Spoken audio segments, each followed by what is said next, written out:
जिलापाल और आरक्षी अधीक्षकों मिलित अभियोग शुणाणी शिविर ढेंकानाल जिला पर्यटक ब्लॉक कार्यालय सभागृह में मंगलवार पूर्वाह्न समय जिलापाल सोमेश उपाध्याय पौराहित मिलित अभियोग शुणाणी शिविर अनुष्ठित हो जाएगी। अनुष्ठित शिविर में जिला आरक्षी अधीक्षक अभिनव सोनकर, जिला परिषद मुख्य उन्नयन अधिकारी दीप्ति रंजन सेठी, ब्लॉक अध्यक्षा शर्मिष्ठा दलबेहरा, उपाध्यक्षा यशस्विनी राउत, कामाख्यानगर उपजिलापाल दिनमणि नायक प्रमुख उपस्थित जनसाधारण आपत्तिमूलक अभियोग उपर गुरुत्वारोप करथिले। शिविर में जिला और ब्लॉक स्तर समस्त विभागीय अधिकारी उपस्थित थिले।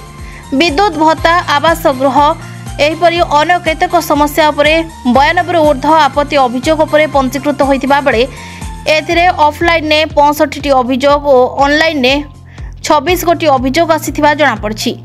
ब्लॉक बीडीओ सौभाग्य कुमार बेहरा तत्वावधान में शिविर परिचालित होइतिबा बेले ब्लॉक समस्त कर्मचारी उपस्थित रही शिविर को सहयोग करथिले।